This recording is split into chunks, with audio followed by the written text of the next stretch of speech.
You're now watching CGTN. I'm Li Dongning in Beijing. I'm Pandong. We start in diplomacy. Chinese President Xi Jinping will pay a state visit to Peru and attend 31st APEC Economic Leaders Meeting. Ahead of the visit, a Peruvian newspaper published a signed article by Xi Jinping titled China-Peru Friendship Setting Sail Toward an Even Brighter Future. Let's take a look. Chinese President Xi Jinping hailed the traditional friendship between China and Peru and said the bond of friendship and affection between the two sides has become stronger through win-win cooperation. He also said China and Peru should expand and deepen mutually beneficial cooperation and make it more responsive to the requirements of the new era. During the visit, President Xi and Peruvian President Boluarte will attend the inauguration ceremony of Chancay Port via video. The project will significantly reduce the sea shipping time between Peru and China. It will also enable Peru to become a regional connectivity hub. President Xi said China and Peru should strengthen exchange and cooperation among civilizations. He also said China firmly supports Peru's presidency of APEC and will work closely with Peru to make new contributions to building an Asia-Pacific community with a shared future. He said China is ready to join Peru in embracing a broader vision and grasping the underlying trends of the times as the world is undergoing faster transformation. Well, in Peru, actually anticipation is high across various social sectors with hopes for enhanced development opportunities and strengthened ties with China. Como le decía, tenemos una Ties between China and Peru have a long history. China is our main trading partner. We continue providing policy support to give the EU industry more traction. There is no doubt that Chinese enterprises are industry leaders. We believe Chinese President Xi Jinping's visit will boost relations between both countries. Our relationship with China is important. It can help us establish significant connections on economic and regional levels and promote our country's development. President Xi Jinping's visit can strengthen our economic ties as well as educational exchanges. China has made great contributions to the development of Peru. China purchases products from Peru. China has provided Peru with many affordable products, such as smartphones and cars, which have improved the living standards of many people. Peru is one of the first Latin American countries to establish diplomatic ties with China. It's also the first in the region to sign a comprehensive free trade agreement with China in 2009. For more on bilateral trade cooperation, my colleague Zhong Shi talked to Luciano Paredes, Executive Director of the APEC CEO Summit. How would you characterize the strategic importance of China-Peru cooperation under the APEC framework? And what opportunities do you see for enhanced collaboration? So our relationship with China is pretty amazing, honestly.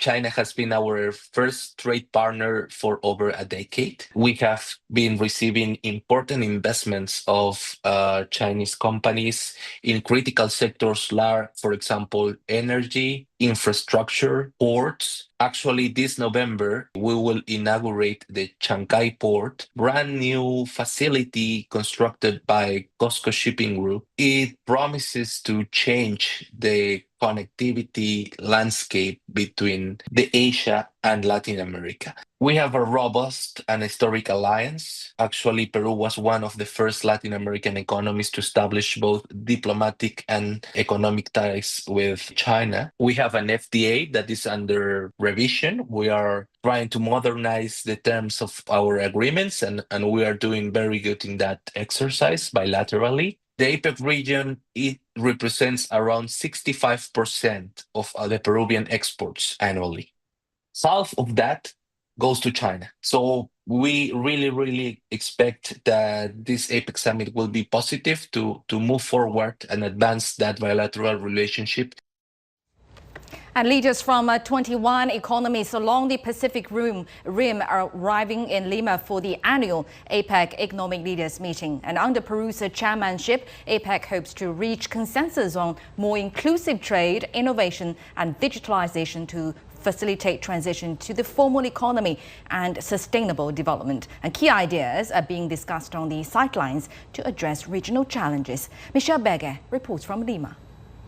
Leading to this CEO Summit and the Leaders Week, we're seeing a lot of events that are talking about the same issues. They're talking about what the challenges are moving forward for the APEC region. The analysis of regional trends in APEC, was presented by the APEC Policy Support Unit. They said they project 4.4% growth in trade in the APEC region, but they said that there are challenges that need to be addressed. And we're seeing a repetition of a lot of those challenges. Climate change, for example, the need for adaptation.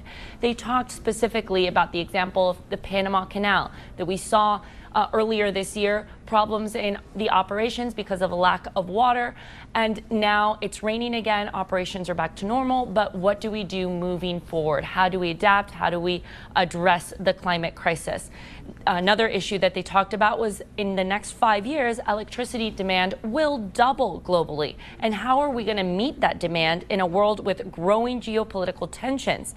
There needs to be a green transition. And another issue that they talked about, aging population trends in countries in Asia and Latin America. More and more countries we're seeing, like Colombia, like Peru, are talking about that newer generations don't want to have kids. So what pressure is that going to put on the income of governments? How are they going to address things like the healthcare system? All of these issues, the APEC Policy Support Unit said the answer to address them are at places like APEC Peru, where you have multilateralism, where you have a lot of countries that are coming together, sharing their experiences, and then coming together to work across the region. And when talking about these issues, what we're seeing is that there is an incorporation of more voices to get to those solutions that are so needed urgently. And for example, at APEC this week, we're going to see the Indigenous Peoples Conference taking place as well, where they're going to give their perspective on inclusive growth and economic empowerment. Peru is also hosting a side event that's APEC for citizens, where they're going to be able to see cultural events and booths and really understand what are the issues that are affecting the region, how APEC and APEC leaders are going to try to address these issues, and how they can also have a voice. Michelle Bege, CGTN, Lima, Peru. Now let's take a closer look at APEC's role and its impact. The Asia-Pacific Economic Cooperation is the premier forum for economic collaboration in the Asia-Pacific region, focusing on sustainable growth and shared prosperity. Established in 1989 in Canberra, Australia, with just 12 founding members, APEC now encompasses 21 global economies representing close to 3 billion people and around 60% of global GDP. After being established in 1989, the first APEC Economic Leaders Meeting was initiated in 1993 to provide strategic guidance for regional cooperation. In 2020, APEC adopted the Putrajaya Vision 2040, seeking to create an open and sustainable Asia-Pacific community based on trade and investment, innovation, and sustainable growth. Since APEC's inception, growth has soared in the region. Real GDP grew from $19 trillion in 1989 to $52.8 trillion in 2021. Over the same period, APEC also reduced average regional tariffs down to 5.3%, boosted regional trade, and lifted millions of people out of poverty. Since joining APEC in 1991, China has played a crucial role, notably leading the Beijing Roadmap for APEC regional trade agreements in 2014. Which help advance trade liberalization. China's Belt and Road Initiative also complements APEC's connectivity goals and enhances regional economic growth. In 2022, China's trade with APEC members exceeded $3.7 trillion, accounting for nearly 60% of China's total trade. China is the largest trading partner of 13 APEC economies. APEC economies also serve as key investment sources for China. Half of the nation's top 10 overseas direct investment sources and outbound FDI destinations are APEC members. China also supports APEC's sustainable development goals. As the world's largest renewable energy market, China assists developing countries in energy transformation and leads environmental negotiations to foster more eco-friendly trade in the region.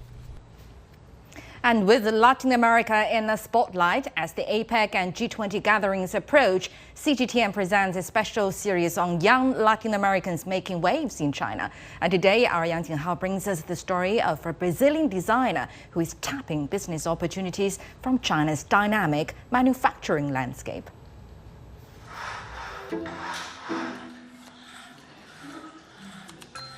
Rodrigo, a designer from Brazil, is a fitness enthusiast, using equipment he designs himself, a passion that began in childhood.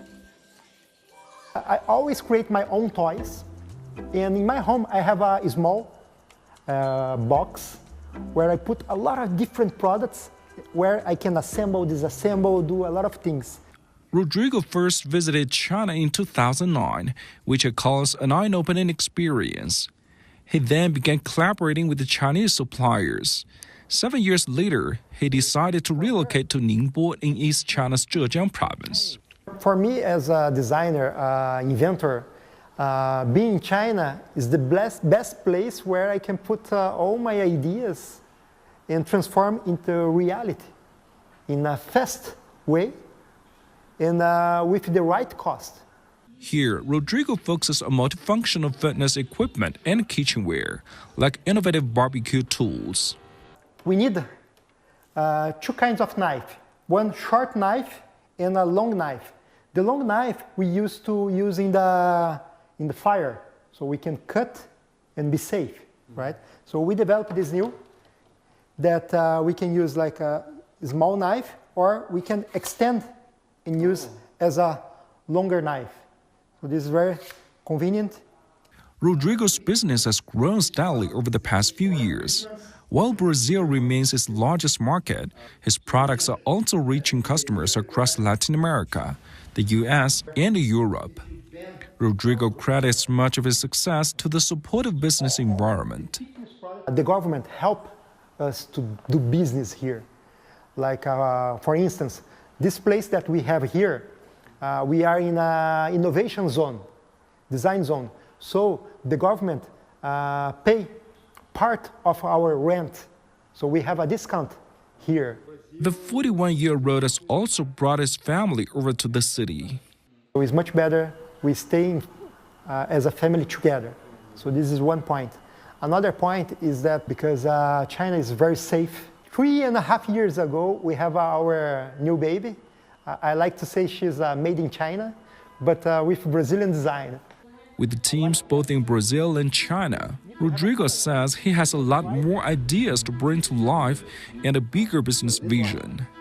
My plan is keeping doing what we are doing because we already plant a lot of seeds. And now those seeds is growing and is like flourishing. And now we are in a good way. So step by step, we are getting stronger, faster, and better. Yang Jinghao, CGTN, Ningbo, Zhejiang Province. Chinese President Xi Jinping will soon arrive in Peru's capital, Lima. Stay with us for our special coverage on the visit later in the program. We'll be right back.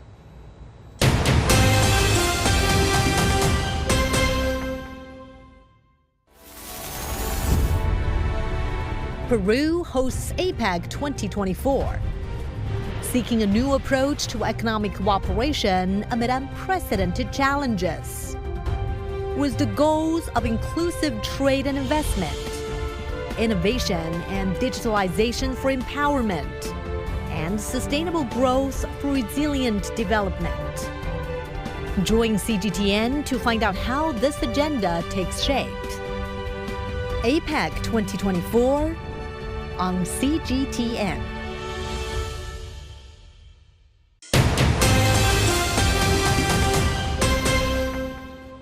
Turning to some global updates now, Spain's eastern regions are bracing for more torrential rain 2 weeks after flash flooding killed more than 200 people there. Authorities have issued the highest alert for the Valencia coast through to midday Thursday. Schools are closed and transport services have been suspended. thousands of people have been evacuated. Residents in the country's east and south were seen barricading their homes with planks and sandbags. Regional leader Carlos Manzon has been criticized for his delayed response to the floods on October the 29th. He was due to give an explanation to Parliament, but local authorities have postponed that highly anticipated session. The disaster claimed 223 lives and caused billions of dollars in damage. And in the U.S., firefighters are battling wildfires on the country's east and west coasts. High winds and dry leaves are helping fuel the flames, with little rain to come for eastern states like New York and Connecticut. And officials are warning residents to avoid outdoor burning as long as dry conditions persist. It is Jiang Shan reports. Train service out of New York to parts of northeast United States was interrupted on Wednesday after rail power was shut down when two separate fires came dangerously close to tracks. The area has been under severe drought conditions for weeks, leaving residents worried. It's heartbreaking. Not only are we in danger that something we could all lose our homes from the fire, and then our family history from up here would be gone. Everything would be a memory. The so-called Jennings Creek fire is just one of dozens of fires burning across the northeast United States. Many of them are extremely difficult for fire crews to reach. They're very limited trails, very steep, rugged countries, and there's some fire roads from like 40 years ago that we've managed to get in and access to, but again, they haven't been maintained in 40 years because it is like a wilderness area, so it's very difficult to get in there. Red flag conditions that include high temperatures, low humidity, and gusty winds have prevented crews from controlling the flames in several states. Much of this area is remote, and it's hard to access by vehicles, but also there's not homes or property there. So that's important as well, to know that the larger population areas are not in danger from this. On the West Coast, however, fires have been much larger and more devastating. It took more than a week for fire crews to take control of the mountain fire in California's Ventura County, which destroyed more than 200 structures, most of them homes. Officials also reported more than $6 million in agriculture losses from the fire, and are now bracing for what appears to be a long, difficult road ahead for the community to rebuild and recover. It is Tianshan, CGTN, Los Angeles. A recent survey by CGTN and Renmin University of China shows an overwhelming concern on climate change issues. It reviewed over 90% of respondents believe addressing climate change is an urgent task for the international community. The poll covered over 7,600 people in 38 countries. More than 87% say the frequent occurrence of extreme weather events reflects rapid deterioration in climate. Close to 90% are very concerned or concerned about climate governance issues. Over 75% said developed countries lack sincerity and action in climate governance and hamper cooperation. Nearly 86% called on developed countries to provide crucial financing for developing countries to advance the Paris Agreement. Respondents from developing countries showed a stronger willingness, determination and resolve to address climate change. And now let's turn to the Middle East. Israel has launched a new round of strikes on the Lebanese capital. Its defense minister says the war against Hezbollah will continue. Lebanon's national news agency says Israeli warplanes launched 3 raids on Beirut's southern suburbs late Wednesday. And the Israeli military says it destroyed Hezbollah weapons storage facilities and command centers. Hezbollah says it fired missiles at troops in northern Israel and at Israeli army headquarters in Tel Aviv. In Gaza, at least 22 Palestinians were killed in Israeli strikes on Wednesday, and Israeli forces deepened their incursion into northern Gaza, forcing most remaining residents to leave. Turkish President Recep Tayyip Erdogan says his country has no intention to continue and develop ties with Israel. Erdogan has repeatedly condemned the Israeli attacks in Gaza. This led to Ankara suspending trade relations with Israel in May. Turkey has repeatedly called for a stronger international response to protect the Palestinian civilians. Jonathan Regev has more details from Tel Aviv. Ties have been practically severed for more than a year now, since October 7th. Turkey is probably the biggest critic of Israel since the war began. At least on the ground, relations still exist. There's still a Turkish embassy in Tel Aviv. There's still an Israeli embassy in Ankara and a mission in Istanbul. But relations, of course, which were very, very tense since the beginning of the Erdogan term in Turkey, have been deteriorating more and more since the war began. And now President Erdogan is saying that the ties are no longer there, basically. It comes due to criticism on Erdogan in Turkey, saying that while he declares that the relations are gone, still on the level of commerce and economy, they still exist. Now President Erdogan is saying the relations no longer exist. We have to be honest and say that relations between Israel and Turkey since October 7, 2023 are practically gone, with or without President Erdogan speaking about that. And Israel has again demanded the resignation of the head of the UN Agency for Palestinian Refugees. And Israel claims some UNRWA staff participated in attacks by Hamas on October the 7th last year. And UNRWA found 9 of its Gaza staff may have been involved and fired them. Now, Jody Jacobs reports from UN headquarters in New York. Last month, Israel's parliament voted to ban the UN Relief and Works Agency UNRWA from the country within 90 days. This despite opposition from the US and other UN member states. With ongoing tensions between Israel and the UN aid agency, Israel's ambassador is now also calling for UNRWA head Felipe Lazzarini to step down. Commissioner Lazzarini, there are no more cover-ups. You have lost all plausible deniability. Your thin disguise as an aid organization has fallen. If you have any decency, resign in shame. But Lazzarini denies the allegations and says he is willing to investigate them, but doing so while the fighting continues is near impossible. We are discussing to put in place a board of inquiry to look into all these allegations.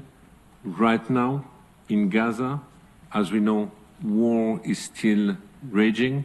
It's 90% of the Gaza Strip is under military evacuation.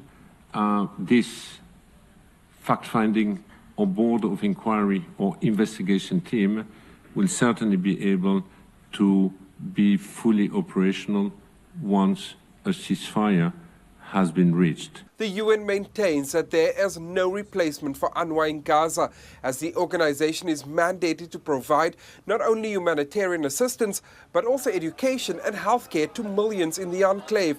The humanitarian crisis in Gaza continues to worsen as the region grapples with unprecedented challenges in the wake of the ongoing conflict. Aid organizations continue to warn that the situation is becoming increasingly dire.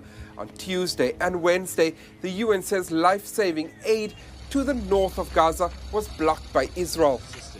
The United Nations says Israel has missed its deadline set by the United States to boost aid into Gaza. Last month, the US Secretary of State gave Israel an ultimatum of 30 days to ensure more aid trucks reach Gaza daily. That deadline expired on Tuesday, and the UN says things remain critical in the enclave. The UN says over the past month, the average number of trucks getting into the Strip was around 37 per day. Israel disputes these figures and blames the UN for failing to deliver the aid. Jody Jacobs, CGTN, New York. Now we turn to Africa. The Democratic Republic of the Congo has put off an mpox vaccination campaign in its capital Kinshasa due to a shortage of vaccines. The campaign was planned for November the 6th, but authorities have postponed it until new vaccine doses arrive. The country is the epicenter of the viral disease, with over 40,000 cases and 1,000 deaths recorded this year. Chris Ochamringa reports.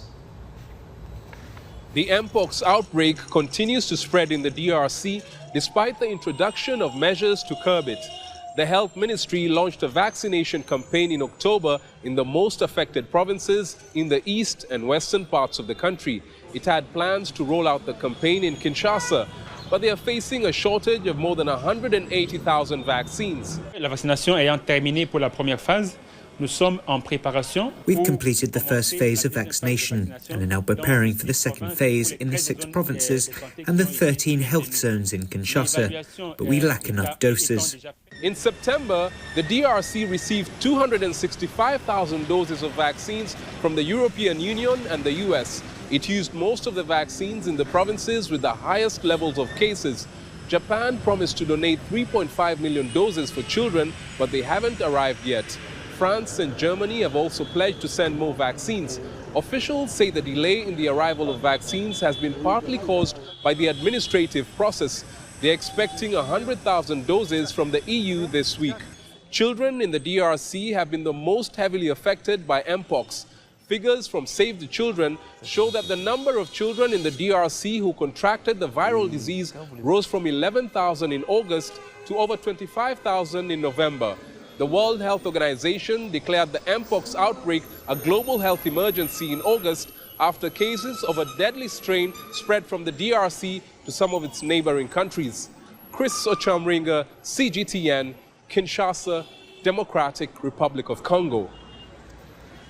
Now, the 2024 Acceleration Days China, the business gathering for German and Chinese enterprises and startups, was organized by APEC Greater China in Beijing. The CGTN reporter Biran has the latest. At the annual grand gathering of German companies in China, and Chinese enterprises closely work with German partners, X-Days China attracted more than 1,000 of participants. Insights, networking, and acceleration are 3 key words this year. Acceleration Days, which we do for the 3rd time now as German Chamber, have 2 main themes. One is innovation and how innovation drives also the economy forward and the company. And the second main theme is networking and partnerships. And we try here a very unique concept to bring the large companies together with startups and smaller companies to really open the mind beyond just market studies, but really for collaboration and identifying just new opportunities otherwise which would go unnoticed. The event showcased the latest achievements in China-Germany cooperation, explored cutting-edge technology topics, and promoted strategic dialogue. What we want to show is that we want to support to accelerate the cooperation we have between Chinese companies and German companies. I mean, there is great cooperation already, and this cooperation grew over 100 years, right? So this event is really to talk not about all the challenges we have, but rather what we have in common and about projects we can develop together. This year marks the 10th anniversary of the China-Germany Comprehensive Strategic Partnership. The China-Germany industrial and supply chains are deeply integrated, and the 2 markets are highly interdependent. Currently, there are about 5,000 German companies operating in China, and over 2,000 Chinese companies have invested in Germany. The 3-day event will offer a platform for company matchmaking and networking, focusing on areas such as green manufacturing, AI, and raw material resources. More events like this are set to be held in the future with aims of strengthening cooperation and mutual understanding between China and Germany. Bian, CGTN, Beijing. Still in China, the Navy Marine Corps of the People's Liberation Army has made its debut at this year's Air Show China. The performance team has showcased Z-20J shipborne helicopters and Z-8C transport helicopters, delivering a breathtaking aerial display and highlighting its air-ground operation capabilities. Wang Hongjia spoke to members of the Marine Corps after the performance.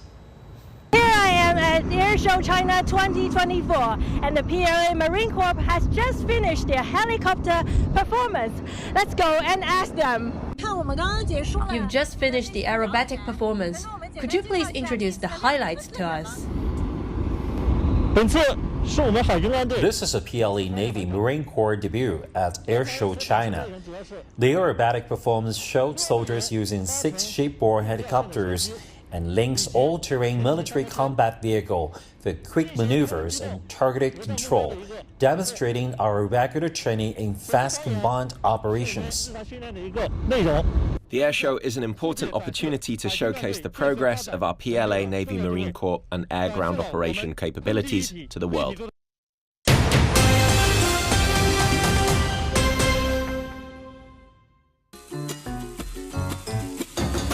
This November, Lima, Peru.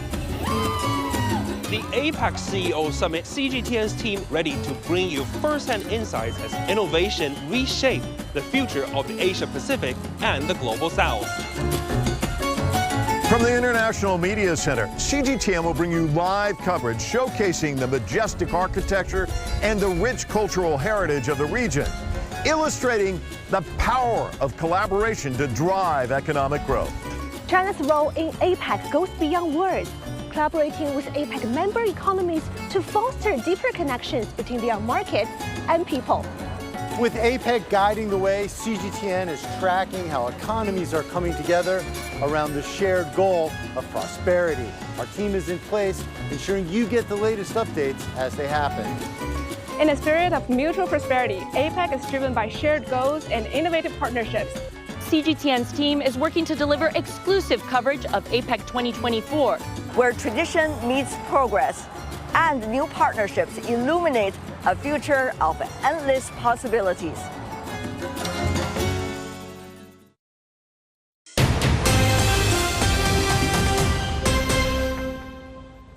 You're now with CGTN and welcome to our special program on Chinese President Xi Jinping's visit to Peru.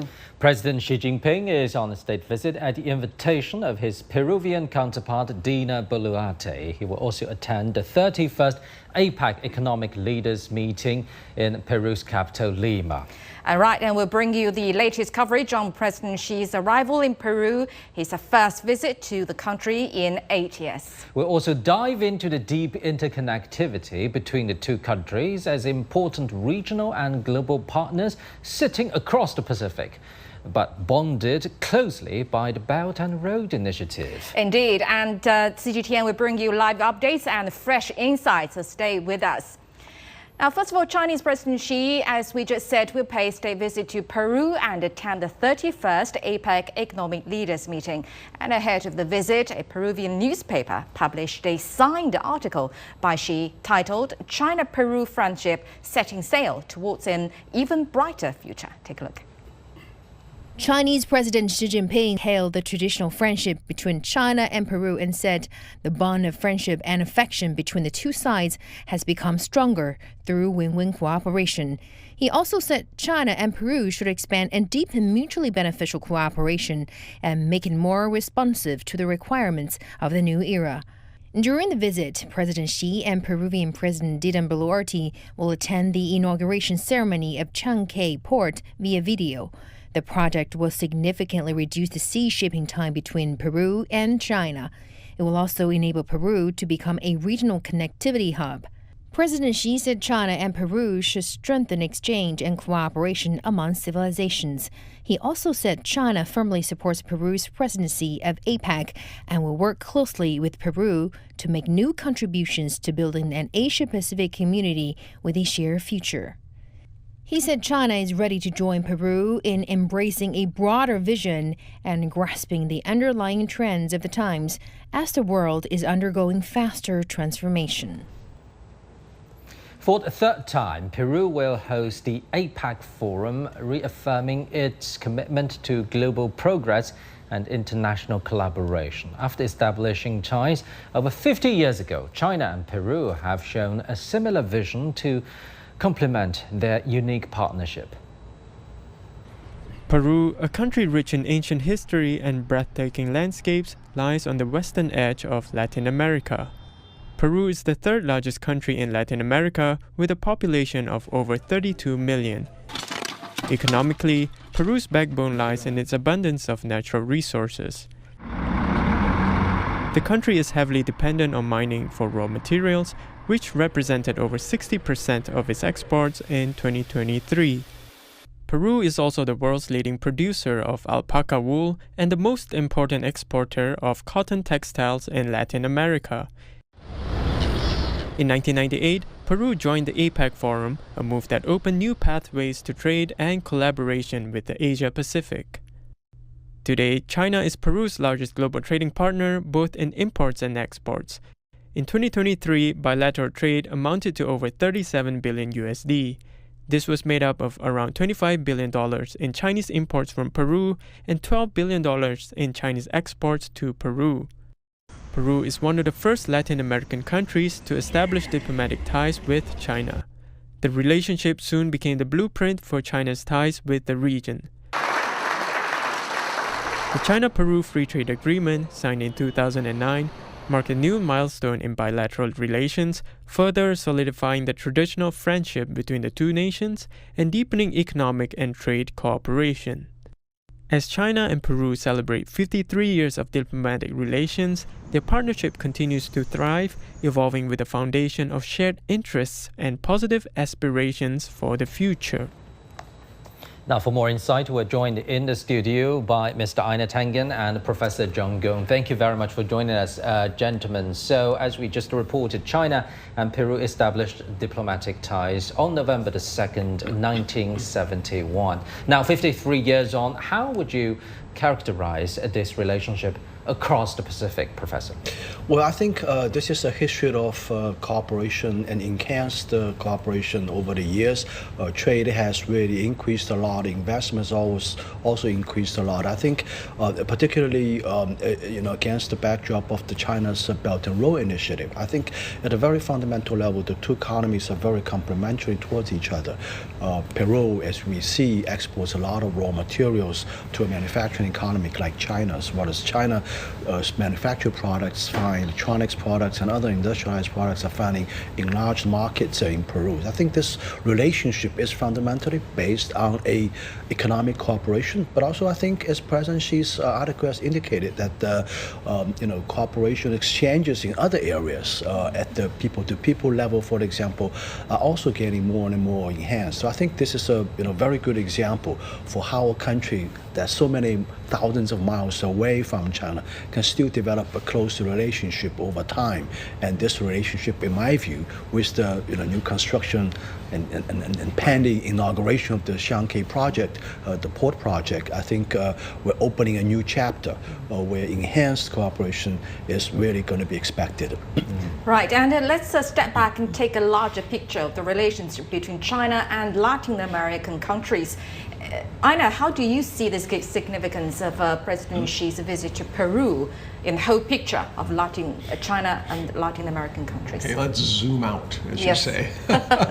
So, what do you have? The U.S. is basically largely ignoring South America. And in 2016, the last time that Peru hosted APEC, that was just on the verge of Donald Trump taking office for the first time. So this is kind of a redux. Let's repeat, rinse and repeat, as they say. So during that time, relationship between the U.S. and Latin America deteriorated. Donald Trump was calling them rapists, and they're criminals, and they're coming across our border and they're invading us. He's about to start the largest, throwing out people he deems unfit to be in America. That could be about 15 million. A large percentage would be from South America. So against this, you have the U.S., which during this period has been selling bombs and bullets. And what has China been doing? They have been selling trade and friendship. You heard that quite clearly in Xi's message. He said, look, we're celebrating the friendship, what we have built together. And this completes this Changi port completes the eastern facing, or western, however you want to go around the world, facing of South America. Because prior to this time, you had smaller ports which were basically taking containers, shipping them over through the Panama Canal or going around the bottom of the South America, and then loading them into ports where then the ships would then go back to China. You're talking about 10 to 12 days of additional time, and you had to load and unload. So when you start adding it up, it's 30% savings that they're going to get there, and between 10 and 12 days of time. And when you're doing agriculture, time is money. But I would disagree with one thing that John said. Latin American countries are not looking to be resource nations only. They want to climb the value chain just the way that China has. No, they have. And one of the things at Changi Port that they're really pushing is that it was $1.3 billion to build the port. But there's another $2.2 billion which is going to be put into infrastructure there, including a processing zone. And that processing zone is going to take a lot of the raw materials, provide jobs, they're going to add value to that, and then they're going to ship that out. And this is really important, because when you're talking about agriculture, some agriculture can go fresh to market, that's great. But other agriculture, you need to can it, you need to process it, make jams instead of just selling peaches. These are the real opportunities for them. And the fact that China is encouraging that and saying we're a joint venture on this, we will help you do this, is very, very encouraging to South Americans, because for so long they have been trapped in this kind of resource curse, where everyone wants the resources, but it doesn't produce enough jobs or income. So what's your take on this? No, I don't disagree. No, totally, I don't disagree with that at all. I think this is the past. Peru, it remains to be very much a resource-rich country as well as a raw material exporting country. But I think I totally agree with you. I think from the country's perspective, of course, they want to add more value on the products they export, and enhance manufacturing, add value on their agricultural products. I mean, this is the way to economic development, right? So I think Chinese companies can contribute to that. It can help the local companies to set up operations like that, add value to the things that they export. Of course, this is actually great for the local economy. It creates jobs, it creates prosperity. And I totally agree with that. This is the vision, actually. I think especially with this project, this port project being completed, we're going to see more of this. I mean, I think China, in addition to exporting a lot of things to the rest of the world, we also export a development model. A lot of developing countries are very much enamored with the Shenzhen port city development model, right? It was a fishing village, 40 years ago. Now it's a thriving mega metropolis among the league of great cities in the world. I think this is an example that a lot of countries are looking forward to that, and I think with this Changi project, exactly the same thing they're looking for. Right, and we'll continue our discussion in just a moment. We'll give plenty of time to get your opinions, gentlemen. Now, China is Peru's largest trading partner, where Peru is China's fourth largest trading partner in Latin America. CGTN spoke to Peru's Foreign Minister Elmer Sciala about the importance of China's investment in Peru. We have a commercial a relationship of $30 billion, which may not very much mean to China, but for Peru is very important. China is our #1 trading partner. But it is not only that. China is a very big investor, not the biggest one, but a very big investor in Peru. And we have so many opportunities to invest in infrastructure. For example, infrastructure. We have what we call a gap, infrastructure gap of over $150 billion. And these are, of course, problematic for those communities that, for example, don't have electricity or don't have a decent road. I can say yes to that.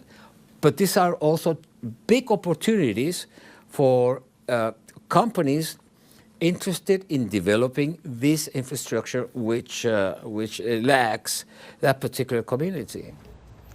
Peru is the world's largest blueberry exporter, and China is one of its fastest growing markets.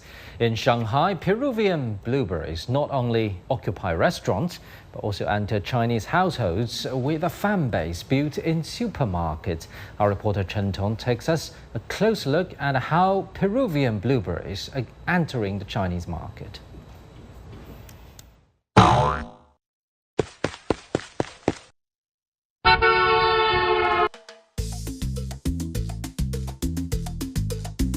Hi, how are you? Morning, hola. Thank you for coming.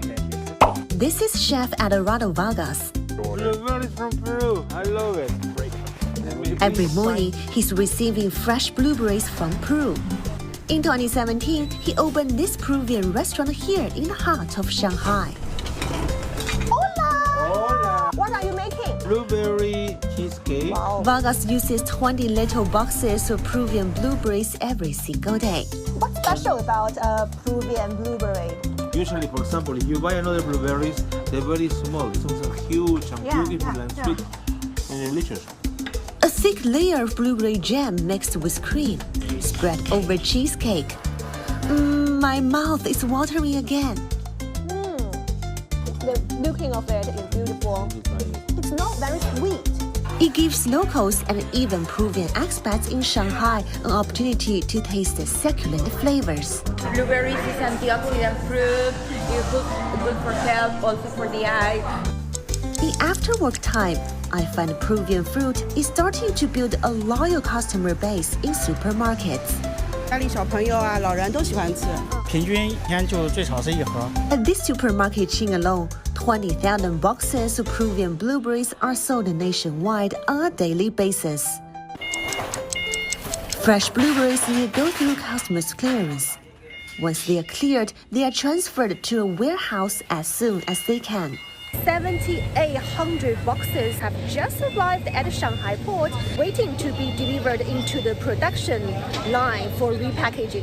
At the production line, I met with Luis, who imports Peruvian fruits to China. China is a market that is growing the most. We believe it's going to remain on that trend over the next years. The potential is huge. Now 10,000 tons of fresh Peruvian fruit are shipped from their orchards to China every year. We have a very huge orchard, more than 3,000 hectares of blueberries. To see this blueberry paradise, we traveled to Lima, Peru. At 12 p.m. Beijing time, that's 11 a.m. in Lima, we met with the president of the Peruvian Association of Exporters. At his office, we found many Chinese souvenirs he brought back from China. We make the visit with the president of Peru. We were in China. This is for the dinner and the welcome ceremony. And of course, we've also found blueberries. Exactly. We are #1 in the world exporting blueberries. Is China the major market? No, not now, but we hope that in the future will be the major market. Okay. In June, China and Peru have announced they've finished the negotiations of an upgrade of their free trade agreement. And that means these blueberries are only epitome of the close ties. So, gentlemen, let's continue our earlier discussion. Mr. Einer, you care to start with this blueberry story? Yeah, well, no, it illustrates my point. I mean, those are airlifted to China because they're a very delicate fruit, just like cherries from Chile. Yeah. Say that 10 times quickly. And wine from Chile as well. Yeah, well, that doesn't have to be airlifted. But my point is that if you have extra blueberries, you want to process them into blueberry jam, to intake something that you can sell and put in a bottle and then ship over. But there's a next step to a lot of this stuff, and that is, for instance, coffee. There are 3 countries that control almost 75% of all the coffee exports, and one of them is Brazil. Now, what if these countries got together and they created their own coffee bourse, and they said, okay, we're going to set, just like the Middle East got together and they created their own grouping for oil, it would change things. instead of having a resource curse, now farmers can be paid what they should be paid in order to have a sustainable living, and the countries can actually have money for the development that they need. They can take care of their own climate change, because right now a lot of the models aren't working. There's a lot of money promised, very little delivered. And these countries are sitting there going, well, you're criticizing us because we're not doing something for climate change, but you promise us money that never appears. So there are real opportunities, and things like the BRICS could be that. Because with the currency, you can create markets. With markets, you can have these countries actually start controlling the price of the resources and things. This is not going to be happy news to a lot of developed countries who are used to getting resources very, very cheap. You know, look at Mali. They said, why are we selling uranium yellow cake for 20 cents euro when they turn around and sell it for 200 euros for the same pound that we give them? And yet, there are all these videos showing workers and children working in the mud in terrible conditions. And it's always like, tut, tut, these people don't know how to treat their workers. This is a terrible thing. But the fact is, it was all to the benefit of these countries who are buying it at abnormally low prices. If instead they banded together and said, well, yellow cake price is going to be this so that we can pay the people, we can take care of the environment, and we can grow our countries ourselves. Well, the trade between China and Peru and at larger picture with Latin Americans is trying to really benefit both sides. I couldn't put a smile on my face when Panu was reading the blueberry story, because I'm really part of the fan base in China of the Peruvian blueberries, indeed. And trade like that actually have been accelerated by the signing of the free trade agreement between China and Peru. But how exactly do agreements like that enhance bilateral trade and bilateral economic ties as well, Professor? Well, I mean, it reduces tariffs, it makes trade facilitations. I think, stories like blueberries and other products from Peru, opens a whole range of opportunities. I mean, I think right now, if you look at the trade between China and Peru, we're actually having a deficit, right? Trade deficit. But, I'm actually very confident that, Chinese products, electronics products, automobiles, definitely not very competitive in that part of the world. Other than that, they don't have the purchasing power to do this. But by exporting more value-added products from Peru, the living standards can be raised, and more middle classes can be created, and there will be more demand for Chinese products, electronics, handsets, phones, electric cars, for example. I mean, these are big ticket items, right? So I think, it's just a very typical story. With a country's income level rises, with their, enlarged middle class, there'll be more demand for these kind of products. And China has tons of these kind of manufactured products that can sell to Peru. So it's a complementary economic relations this is what demand and supply. Exactly. This is what the trade contributes to economic development is all about. I mean, this is exactly the same thing. I mean, this happened to us, actually, right? I mean, we went through 1990s, 2000, when our economy, wasn't that big at the time, when there's not much of a middle class at the time. But as our exports business thrives, living standards get raised, and this country becomes, how many people? 200 million middle class people in this country, and there's going to be a huge demand for a lot of products, right? Is that the same thing that's going to happen, in my view? I mean, I think it's more than just Peru. There's a list of countries in that area, Colombia, Ecuador, surrounding countries, Venezuela, all these countries can potentially, go down that path. That it's a big outreach of the market. Yeah, exactly. So, right. And gentlemen, let's get more updates on this. A new megaport is nearing completion on Peru's Pacific coast. It's being built as Latin America's gateway to Asia. Built by the Chinese state-owned company COSCO Shipping, the multi-purpose port in Chancay is just north of Lima. Dan Collins reports from the small fishing town where the port is located. This is the Chancay megaport, a new trade hub that could transform Peru's fortunes and radically change the lives of the people living in and around this sleepy fishing port.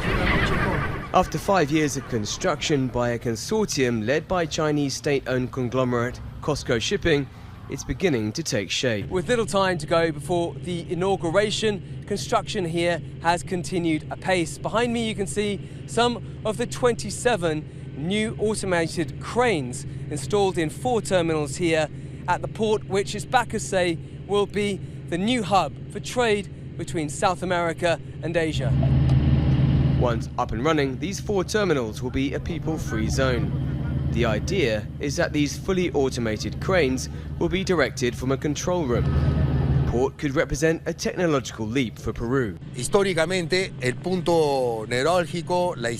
port can generate many growth opportunities, from connectivity to railways and industry.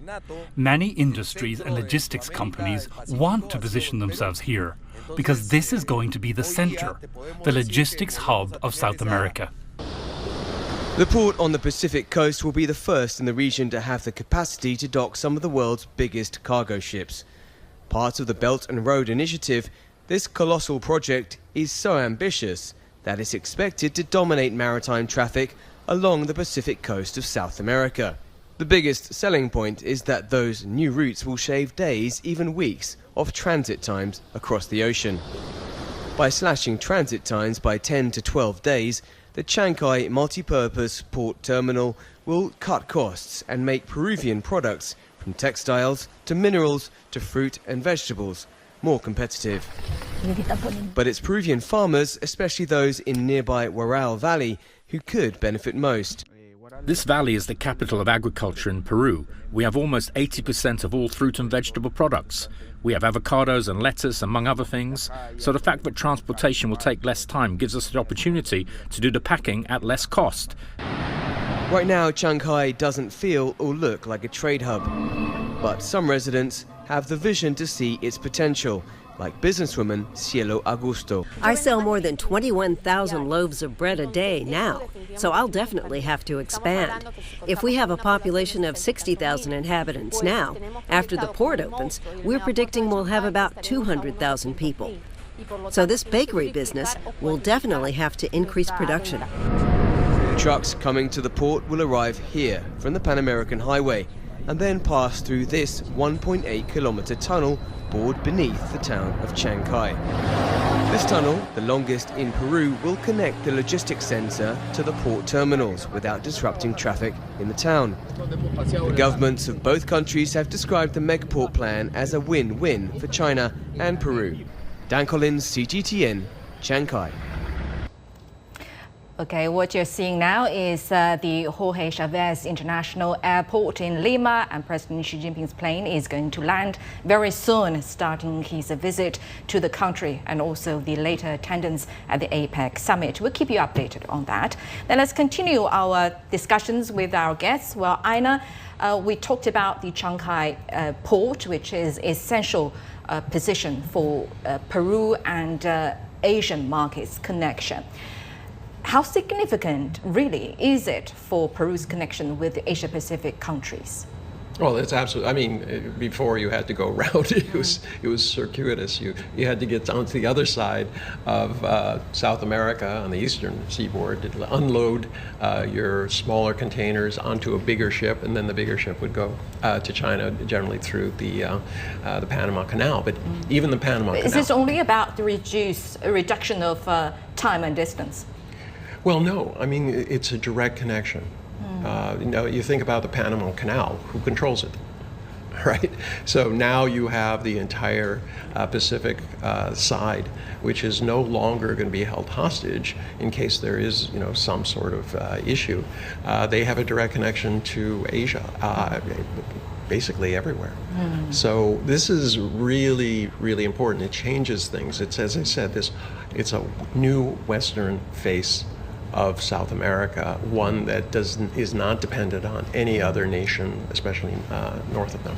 So it helps integration between Peru and Asia-Pacific market. It gives them the freedom of choice. Right. They are no longer held hostage by any other nation. They can do as they please, which is what most nations want. It's actually more than just Peru, I think. I mean, there's some surrounding countries also benefiting from this route as well. Definitely. Northern part of Brazil, for example, Venezuela, some other surrounding countries that are also having access to this port. So I think the benefits actually will spread to a little bit more countries than just Peru, right? So, but this is actually it's a very good thing that this grand trade route is being opened across the Pacific. And that could also be this kind of connectivity. It's not only about physical infrastructure, it's also about a deep political trust and a high level of policy alignment between countries who actually participated in the Belt and Road Initiative, as you just mentioned, could be the larger context of outstanding examples like this. I think it is mutually enforcing with each other. I mean, with the very close economic ties, certainly the political ties will be further strengthened as well, and better political relationship also contributes to more investment, more trade. So it's actually a mutually enforcing forces at work, I think. And I think over time, we're going to see. I look at the history of Peru's relationship with China. It's been pretty stable, and gradually we're growing. And I think this pattern is going to unfold with this new port project being opened. Now let's turn to another crucial moment in ties between China and Peru. The plane of Chinese President Xi Jinping is now arriving at Jorge Chávez International Airport in Lima, the capital of Peru. You're watching live footage from Lima. The plane of Chinese President Xi Jinping has landed in the Peruvian capital. And we can see the flags of both countries present at the airport. And there is going to be a grand welcoming ceremony after President Xi landed and kicks off his visit to the country.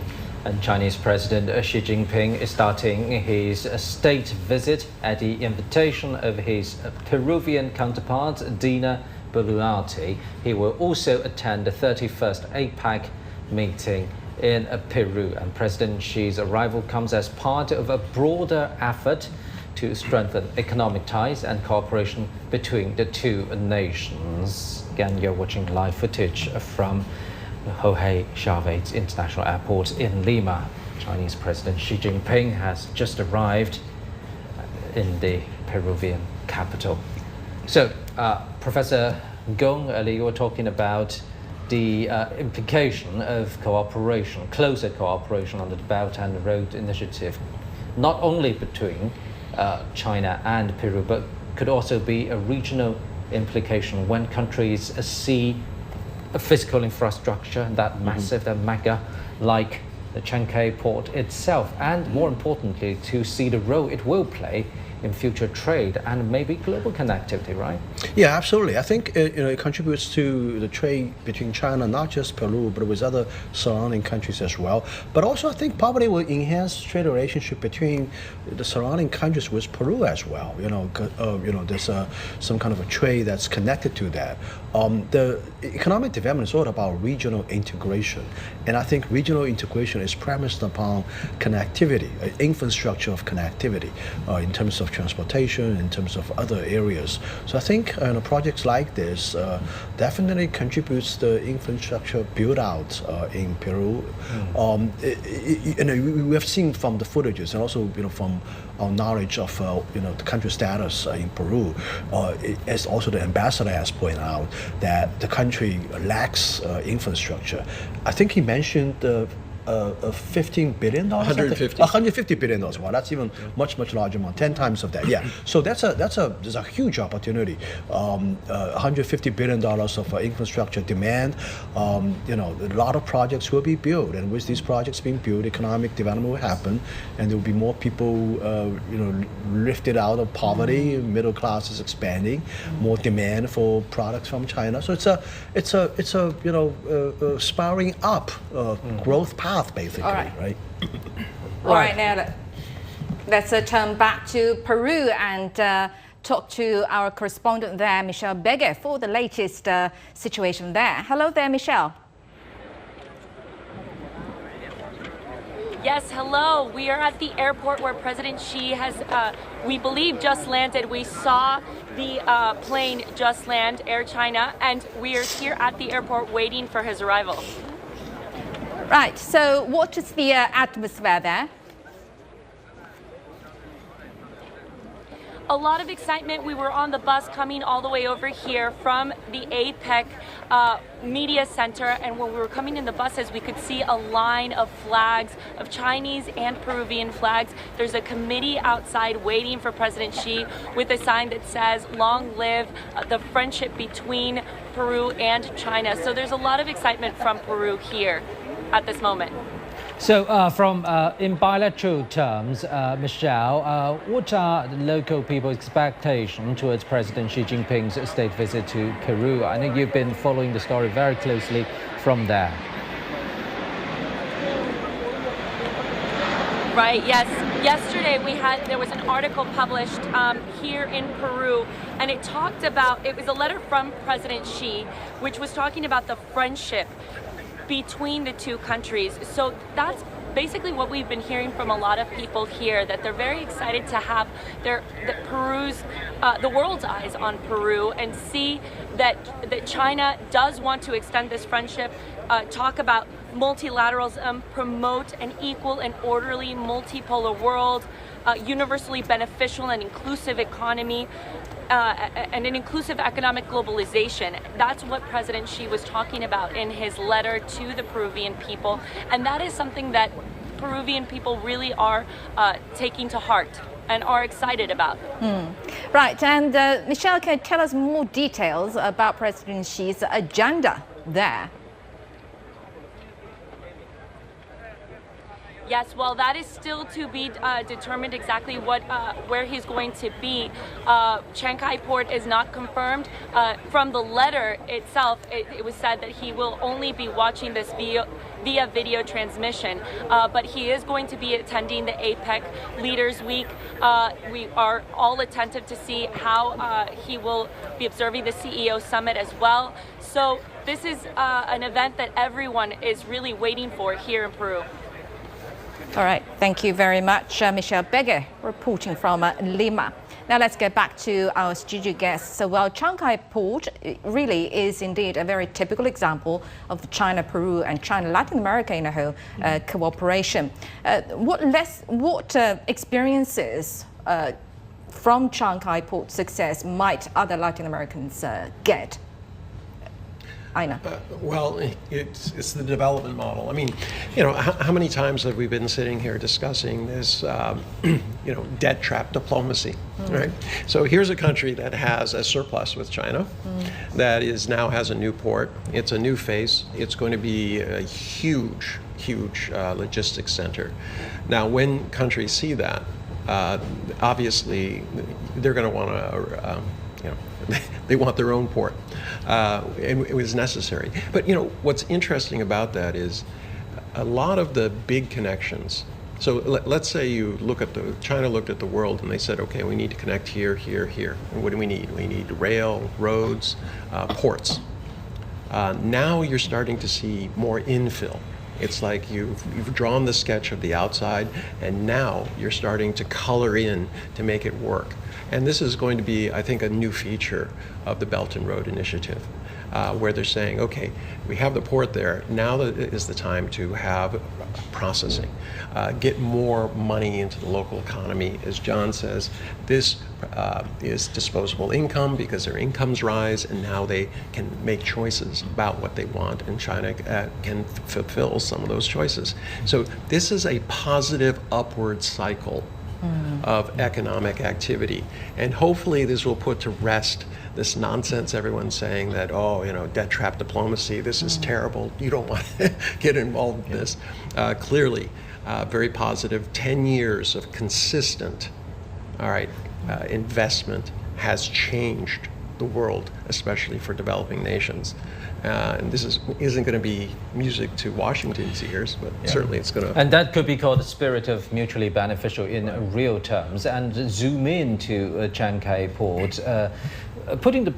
You just mentioned, Professor, it's not only about a trading port, but also about local employment. And learned earlier that during the construction of this very site, even environmental protection and biodiversity conservation was taken into consideration. Tell us more about the aspect of how it can really benefit the local community in Shanghai. Yeah, well, I mean, for such a mega project, I'm pretty sure that there got to be some environmental impact studies conducted before the project was started.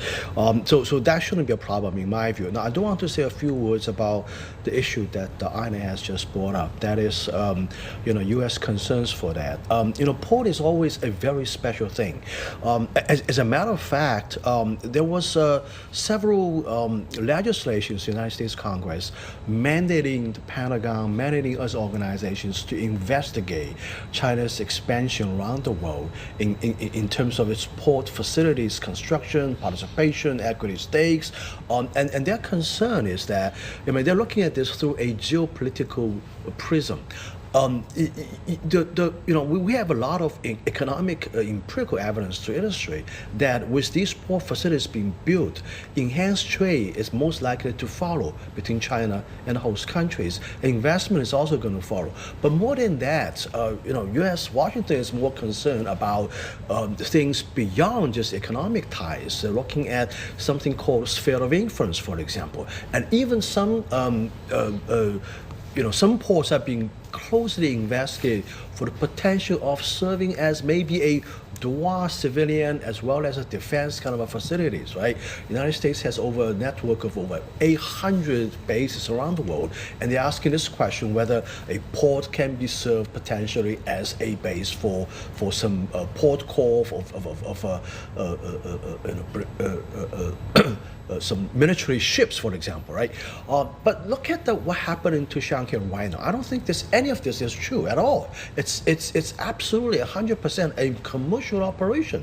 I don't think that China has a design for turning this partially even into something for military use. I want to add something there. This is not about just China. Okay, the same boats that can come across. They can go to Japan, South Korea, they can go to Vietnam, they can go to It's not exclusive, it's totally inclusive, right? That's the whole point. I mean, I think Washington would like to paint it as, China's all roads lead to China. That's nonsense. Right? This is just opening up trade for everybody. As a matter of fact, there are actually people in the United States Congress calling for the redeclaration of the Monroe Doctrine, right? Now, 300 years we're ago. Seeing live footage from Lima. The plane of Chinese President Xi Jinping has landed and now is taxiing. Chinese President Xi Jinping has arrived in Lima. This is live footage from Lima International Airport. And we earlier have seen officials waiting at the airport and soldiers lining up, getting ready to welcome the arrival of President Xi Jinping, who is going to kick off his visit to the country. And President Xi Jinping is on this state visit to Peru at the invitation of his Peruvian counterpart, Dina Boluarte. And we just talked to our correspondent Michelle Bagay, following this story very closely at the international airport in Lima. She said there is a committee waiting there to welcome Chinese President Xi Jinping and the delegation. Right, and President Xi's itinerary, though more details need to be updated by our correspondents there, but his itinerary is designed to strengthen the already close ties between China and Peru, which have shared diplomatic relations for more than half a century already. Well, President Xi is going to kick off his state visit to Peru and later attendance to the APEC summit. And China, as we mentioned and also discussed earlier, China-Peru relations has crossed half a century already. It's very steady. So, John, what do you think are the most key factors behind this very steady relationship, thousands of miles away? Yeah. Well, I think first of all, both sides clearly understand that this is based on economic relationship. There's nothing to do with the ideological differences, the political differences. So I think this is really the model for China's relationship with other countries. And it's also built on a very complementary economic relationship. The kind of products that are selling towards each other are very complementary. And also I think this drive of Chinese businessmen interest in invest in Peru, finding business opportunities. There's already a sizable population of Chinese businessmen working in Peru, and that's the same pattern we see country after country after country. So this kind of a people-to-people exchange also make the two countries closer to each other. President Xi actually said in his article that although the two countries are thousands of miles away, they are like neighbors. How so? Yeah, there's actually a saying from China to Peru, right? That's an English phrase for indicating the long distance away from to a faraway place. But this distance is not going to be standing in the way of our two countries' closer relationship. What? Yeah. Through what? Apart from the building of the Shanghai port and other investments? It's economic ties. It's also people-to-people exchanges, and it's also I think more than just people-to-people exchanges. People-to-people, Chinese people working in Peru, doing business in Peru, as well as Peruvian people, coming to China to study, to do a small business. This is the kind of a relationship that's a role model, in my view, for countries far away. Yeah, but it's much more, closer than that. When you're standing in your kitchen and you pop a blueberry in your mouth, all right, yeah, I'm tasting Peru. No. That 24 hours ago was in Peru. Yes. Okay. It is like a neighbor. I mean, it is very visceral when you're having, whether it's Chilean cherries or produce or something like that. They are neighbors. They're the supplying the things that you love. All right, and on the big diplomatic picture, the two countries actually this is official comprehensive strategic partnership that first shows the level of mutual political trust between the two sides. Right, exactly. Yeah, we have a characterization of diplomatic relations at several levels. I think what you just mentioned, really ranks in a very high level. So it's a good relationship. Since we've been talking about economic cooperation between China and Peru a lot so far, so talking about this free trade agreement, this FTA, earlier we interviewed this Peruvian guest. He said now this is under revision, and obviously it's for a possible update, so or upgrade. So what aspects are you gentlemen expecting with biggest potentials? We talk about trading goods a lot, but what about digitalization, tourism, in the service sector? What opportunities could that bring? Well, I mean, FTAs typically need to evolve to reflect the latest developments in international trade. Things you just mentioned, digital trade, for example, service trade, as well as investment as well, right? Free trade agreement may be not just about trade. It also has to be, concerning bilateral investment as well. I think this could be on the table. So I think there are a whole range of issues. I could go down the list, and there are other areas of concern. For example, labor rights, climate change, competition policy, a whole list of issues that are being more and more incorporated into a free trade agreement negotiation these days. I think a lot of it will go towards processing. In order to ship processed foods to China, it has to be approved. The factories have to be inspected by Chinese inspectors.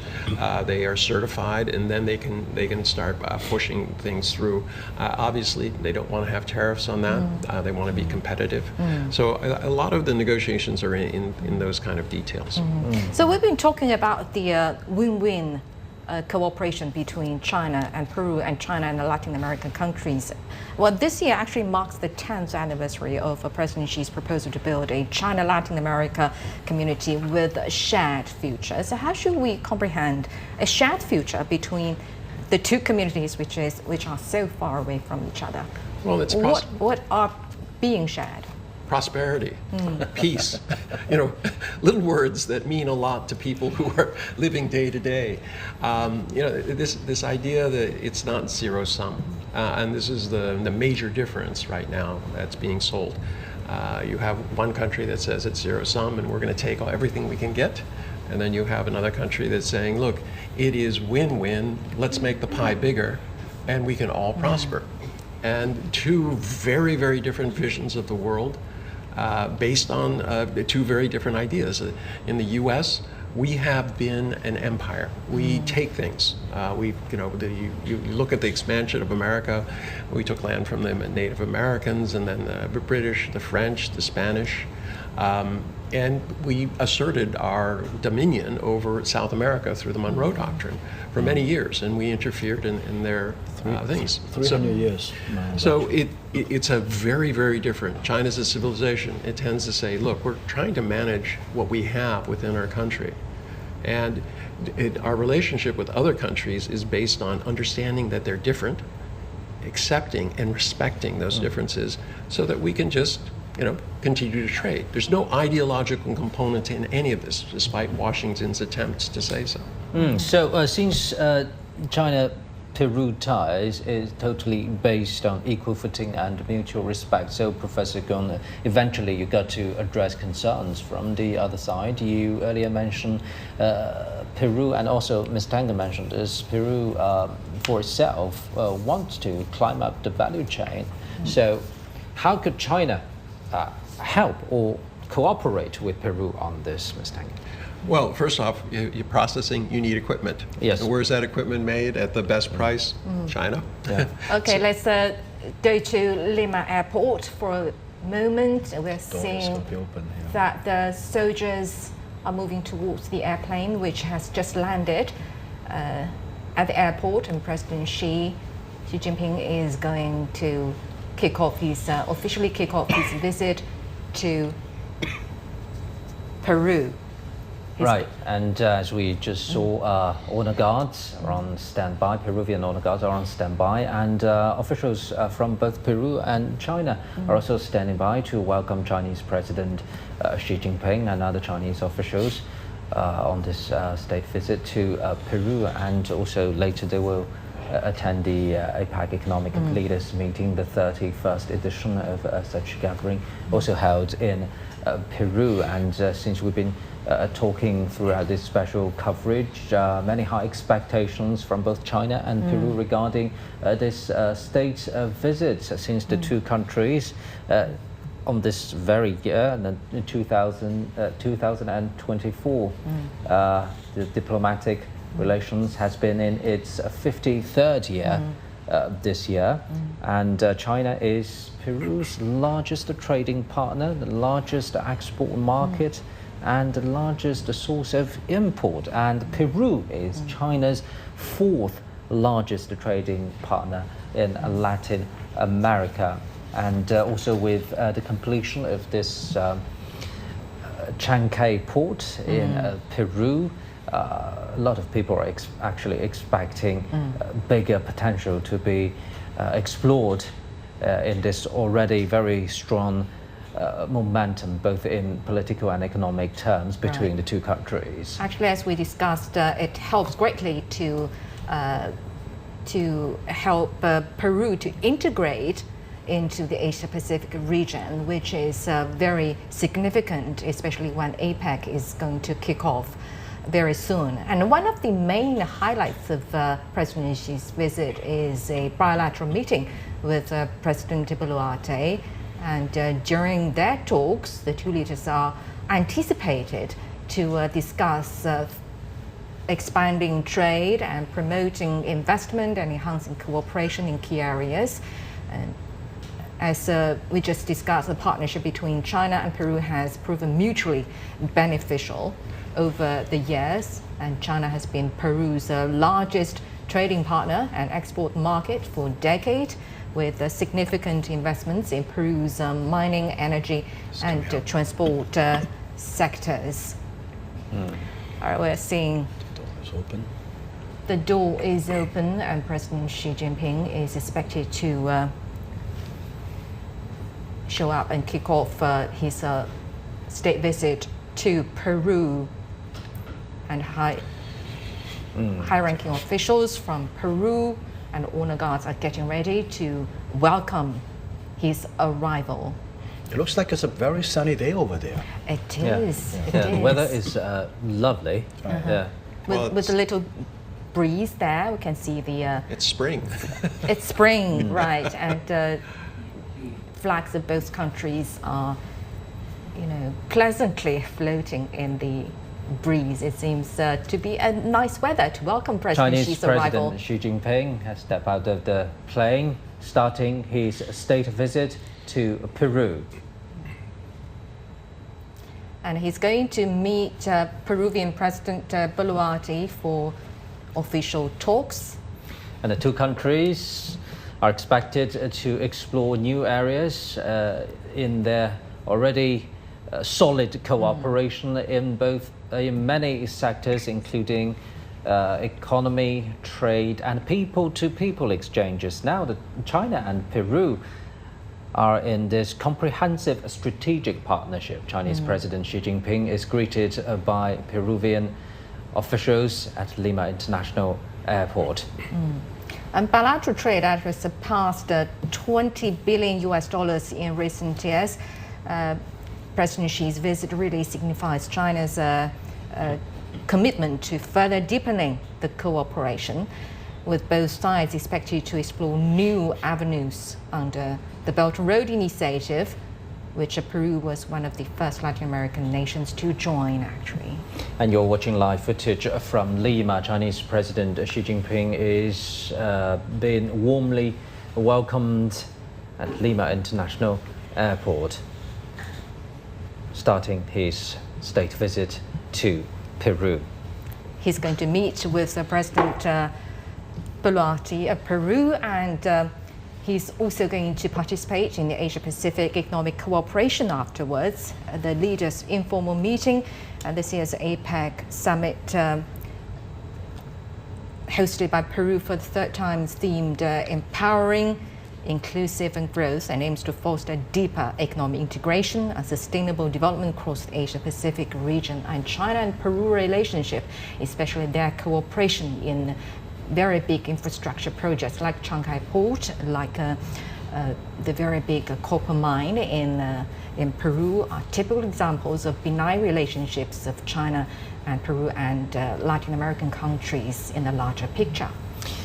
And in 2009, China and Peru signed a free trade agreement, and it's been updated and upgraded several times. The latest round was in this June.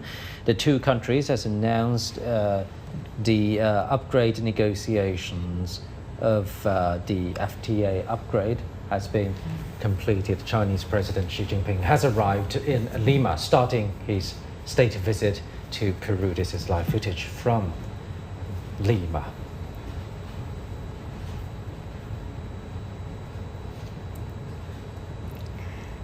So another big moment in bilateral ties between China and Peru. As we were talking earlier, the upgrade of the FTA between the two countries could be the start of a new phase for the already strong momentum between the two countries, right, Mr. Tangen? Yeah. So starting from the point of view of comprehensive strategic partnership, what kind of new sectors or new momentum in cooperation are you expecting? Well, going back to this processing issue, right? What do you need? You need to have some sort of stable market out there. So that's the comprehensive agreement that's going forward, upgrading the Belt and Road, the bilateral. Then you need the equipment in order to do it. Now, this is not just the Chinese market. Blueberries are prized in Japan and South Korea, everywhere around. So instead of it's not just making products for China, what they do with the processing equipment is they can go in many different directions. They can make things that are specially designed for the different markets. And this is the hallmark of what's going forward. But it's not possible until you have the market, the transportation, and everything else that is needed. But then you're adding real added value. There are workers working at these things. You have chemists, you have people who are designing the products, you have marketing.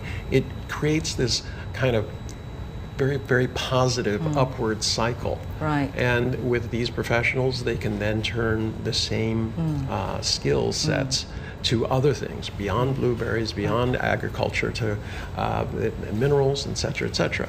It would be nice if they could process things there. Well, talking about products beyond blueberries, although I love them, actually.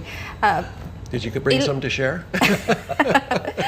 Well, products like electric cars are going to arrive in a sooner and a larger stock as well, through the Shanghai port. Right. So, what kind of impact do you think that sort of high-tech products from China will bring to the Peruvian society? Well, I think this is going to be a potential market that's going to be very attractive to Chinese manufacturers.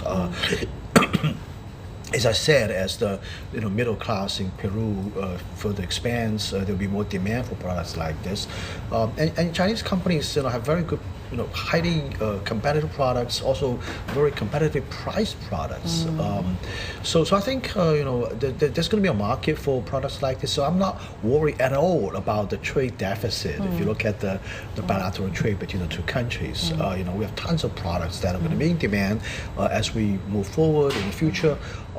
This relationship is going to thrive over time. Now, I do want to, speaking of the FTA, I do want to make a point, actually. The APEC has an initiative to create a sort of cross-APEC free trade agreement. That essentially, they're talking about merging the two already existing free trade agreements, that is RCEP, as well as the CPTPP, right? CPTPP is actually, encompasses both sides of the Pacific Ocean, whereas RCEP is mostly about Asian countries, plus New Zealand and Australia. So there's some talk about this, but I think with the current, let me finish, okay. With the current, I know what you're going to say. I know what you're going to say. With the current political climate, especially what's happening in Washington right now, especially with respect to President-elect Trump's his stance on trade, I don't see this initiative going anywhere anytime soon, in my view. But that's okay. I think as long as China and Peru and China with some other countries are developing this kind of a bilateral FTAs and enhance the next level of FTAs, I think it's okay. I think it's not going to stand in the way of a closer relationship between China and these countries in that region. We'll give you time to express yourself, Aina. Yes, I would demand equal time. No. Okay. My point is that there's only one country that's going to stand in the way of this, and that's the United States under Donald Trump. But Donald Trump may give the gift that keeps on giving, because he doesn't like any kind of organization. So he wants to walk away from NATO. What's going to stop him from walking away from APEC? And if he does that, that is a gift to everybody, because then everyone else can say, whew, now we can go forward. All right. Gentlemen, let's get more updates from on the ground. And residents in Lima are looking forward to President Xi Jinping's state visit to Peru. Our correspondent Dan Collins has more. This year would also be more important, perhaps, than the last visit 8 years ago, because President Xi will also be inaugurating the Chancay megaport, a Chinese-built port 80 kilometers north of the Peruvian capital, which is, its backers say, will be a hub for trade between Latin America and China, and also at the Asian region. Now, he has written an article which has been published today in El Peruano, which is the Peruvian State Gazette, in which the title of the article is The Boat of Friendship between China and Peru set sail towards a brilliant future. And in this article, he talks about the relationship between China and Peru, the fact that both countries have millenary cultures, the fact that the first Chinese immigrants arrived in Peru in the 1850s and form an important part of modern Peruvian society. Also that Peru and China signed a free trade agreement in 2009. Peru was one of the first countries in Latin America to sign a free trade agreement with China, and it was also one of the first countries to sign on to the Belt and Road Initiative, and the Chancay megaport is part of the Belt and Road Initiative, and it's expected to dynamize trade not just between Peru and China, but also between Latin America and Asia. And for two big reasons. One, it's a deep water port which will be able to berth much larger cargo ships, and also because it will be able to cut freight times across the Pacific Ocean, according to President Xi, between Peru and China at least, by 23 days, which of course will be a huge reduction in logistic costs both for importers and exporters. So President Xi refers to a bright future ahead for both countries, and there's a great deal of expectation and optimism about this visit from the Chinese president here today in the Peruvian capital, Lima. This is Dan Collins for CGTN in Lima. And this week, Peru hosts the Asia-Pacific Economic Cooperation, or APEC Leaders Meeting, a key platform for economic integration among some of the world's most vibrant economies. But APEC is also a chance to celebrate and deepen cultural connections across the Pacific. Huang Fei explores how the ancient civilizations of China and Peru share surprising commonalities. In Peru's Andean mountains, the ancient Inca sun god Inti is revered as the source of life. Along China's southern coast, Mazu is worshipped as the guardian of the seas. I've traveled across the Pacific Ocean to explore the deep connections between two ancient civilizations. On the map, China and Peru are worlds apart. It's taken me 3 flights and 2 days to get here. But you know what? Our cultures are a lot closer than you think. This is Huaca Puquiana, a pre-Inca ceremonial site right in the heart of urban Lima. It was built about 1,500 years ago to honor the Apu, or god of the sea. I think most cultures are connected to nature. Especially true for the Lima culture, located just 2 kilometers from the sea. Symbols like the shark are prominent in the rituals. They would strike the shark's head with a stone to break the vessel as an offering. Being here is surprising how familiar it feels. Like Lima's earliest residents, the ancient Shu people of southwest China also performed elaborate rituals to honor nature, leaving intricate artworks as symbols of their devotion. So let's go even further back in time. Welcome to Chengdu, and this is Jinsha, one of the most important archaeological discoveries in China in the 21st century. Chengdu was once the heart of the Shu Empire, a cultural and political center over 3,000 years ago. I'm meeting a museum expert with over 40 years of experience to help uncover these mysteries. The sun and immortal birds was discovered here, a powerful symbol of sun worship. Similarly, in Peru, Inca rulers called themselves descendants of the sun and built temples in his honor. It's magical. For the first time, that magic is being shared with Peru at a joint exhibition. 16 ancient relics from Chengdu are now displayed at the Inca Museum in Cusco in southeastern Peru. What's on show in Peru are 3D printed replicas, but what I'm looking at here are the originals. And it's not that we don't want to show the actual pieces. They're simply too fragile to be moved. This piece is incredibly thin, just 0.02 centimeters, about 2 strands of hair, and made of 20% gold. Imagine 3,000 years ago, without scissors, how did they create this? And technology is key to sharing these ancient stories with the next generation.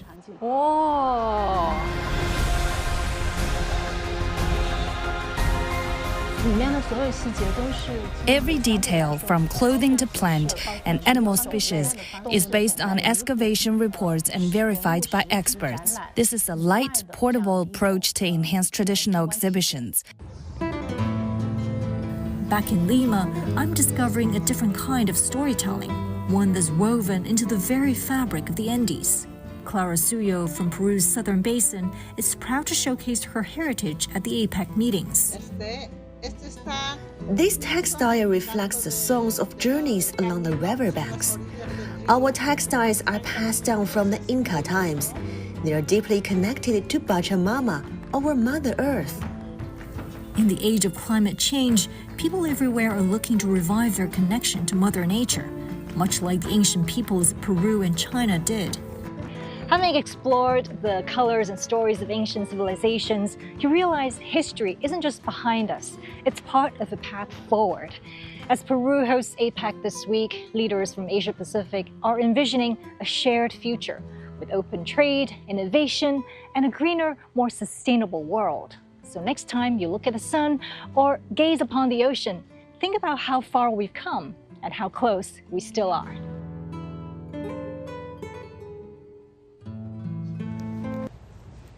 But indeed, over the decades, China and Peru have expanded their cooperation and cultural exchanges. It has resulted in many Peruvians coming to China for a variety of endeavors and business-related opportunities. And Xu Hua spoke with one Peruvian engineer about his journey to China and what's kept him there.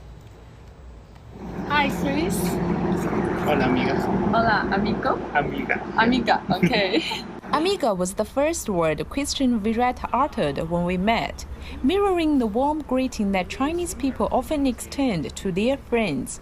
Vireta is shy, but with music, he becomes a completely different person.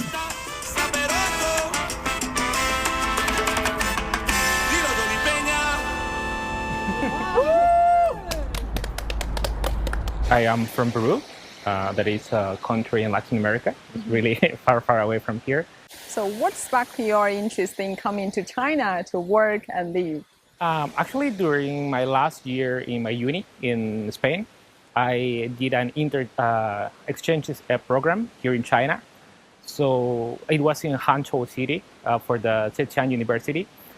And I just love the mix of nature and development, like technology. I've never seen something like that. In early 2022, Vireta started working as a field service engineer for China's leading life sciences company, BGI Genomics. His work involves providing wide-ranging technical support services and training for clients' machinery upkeep and repair. Vireta's experience has taken him around the world. I've been involved in a collaborative bioscience projects, including my recent work with BGI Genomics in the new clinical laboratory in Uruguay, Latin America. Actually, this facility provides preventive medicine and early disease diagnosis, including services such as non-invasive prenatal genetic testing and early screening for colorectal cancer.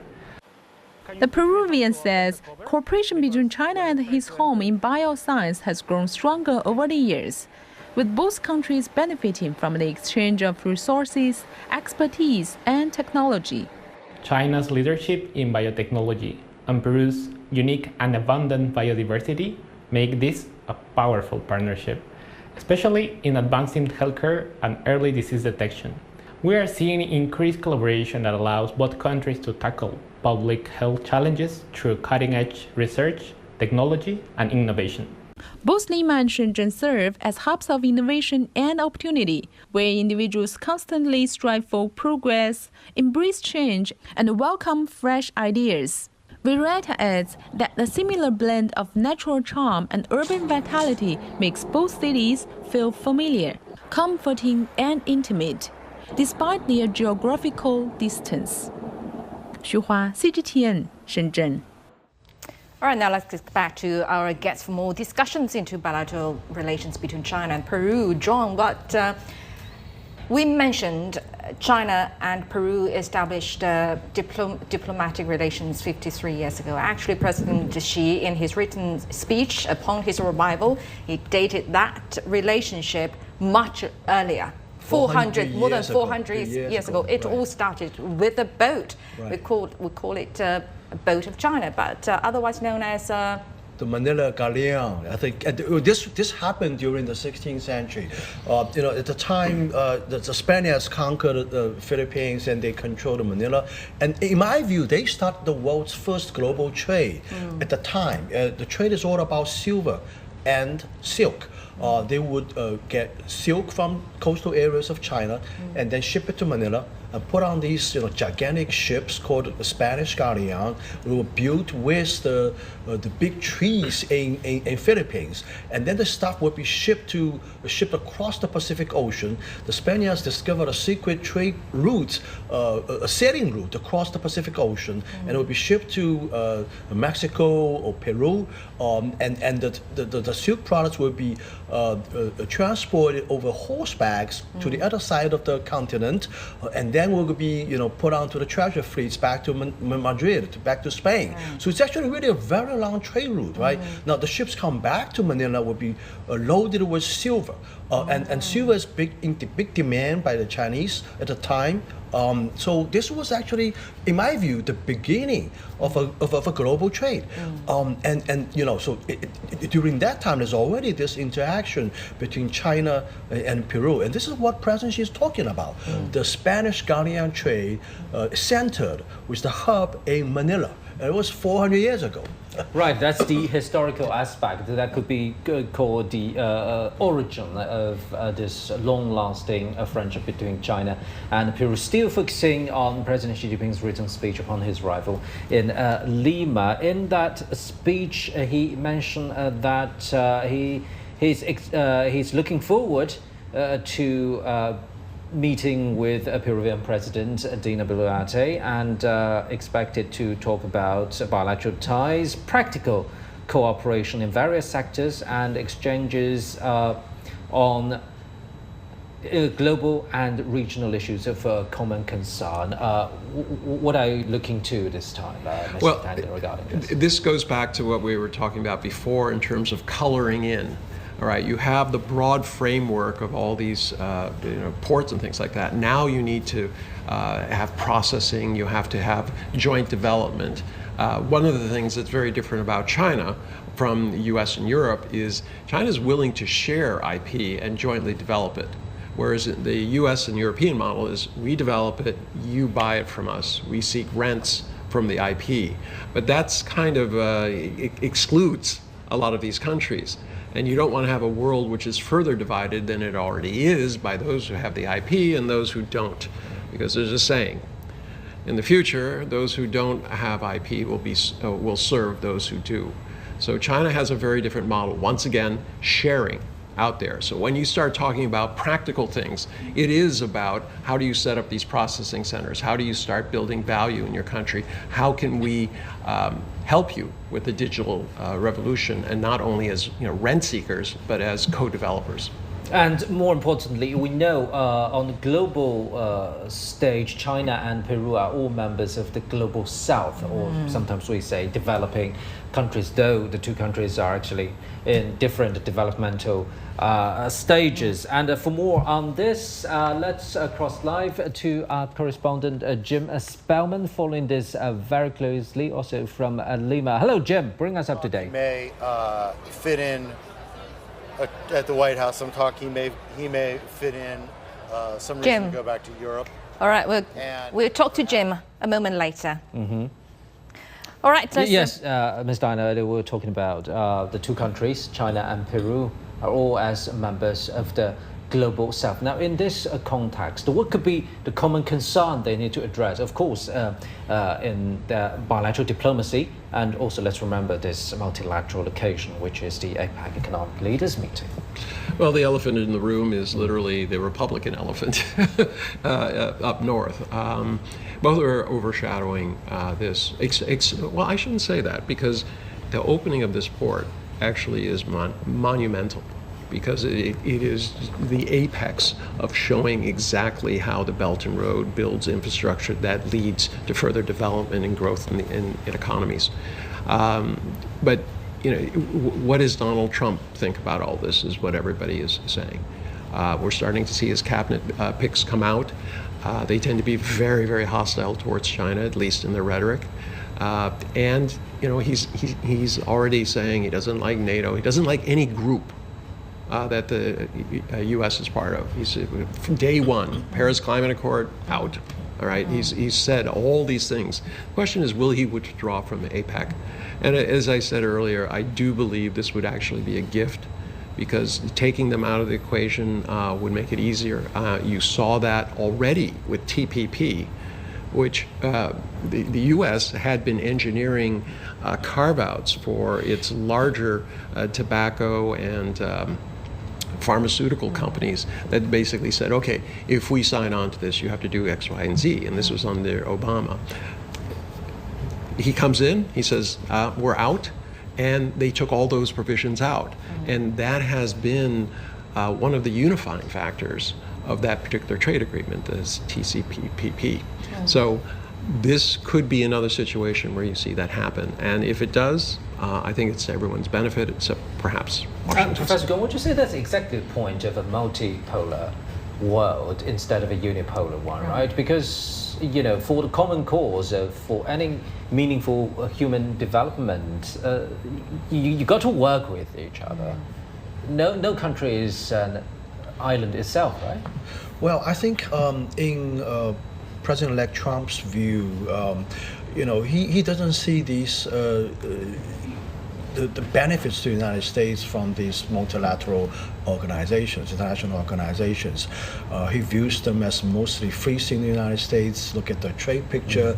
You know, it's all taking advantage of the United States. Countries that maintain trade surpluses with the United States, they're stealing money away from them. Yeah, right? Having said that, do you think it's time to actually stop exploring or dive deeper, trying to dive deep into one particular politician's mind, but instead we can shift our focus into the real majority of the international community, which is the global south, that is seeking quality and sustainable development for the better well-being of their own people? No, I totally agree with you, actually. You know, I resonate with Aina's view that Washington may indeed drop out of APEC, actually. I mean, I don't think that it is seeing APEC being really relevant to Washington, being important to Washington.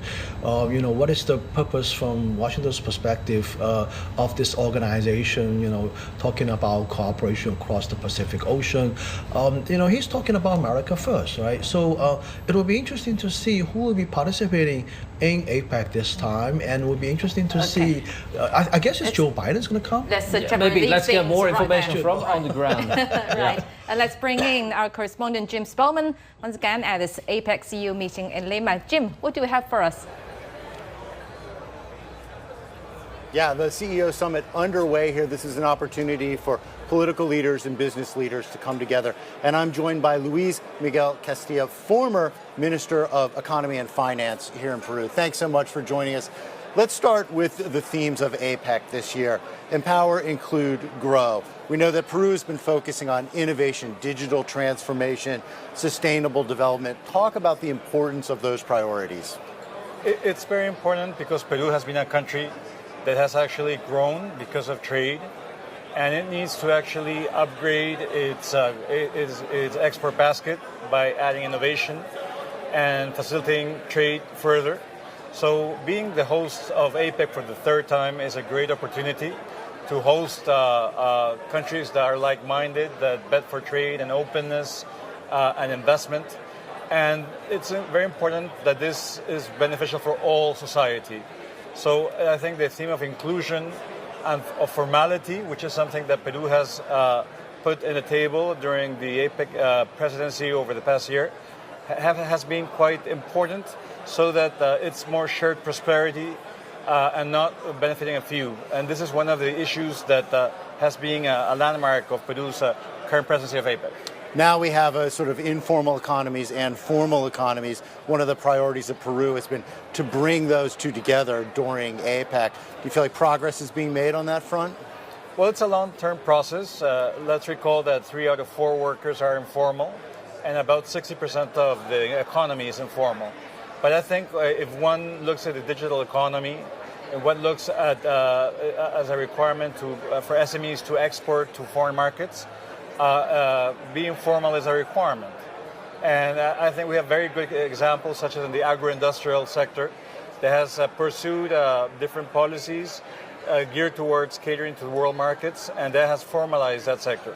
So this is very important for us. Perhaps Peru is one of the most informal economies among the 21 member economies of APEC. So I think we have a lot to learn from other experiences, from Malaysia, from other countries, and embracing technology, artificial intelligence, and others are critical so that we re-skill our labor force and we're able to reap the benefits from years of openness and insertion in the world economy.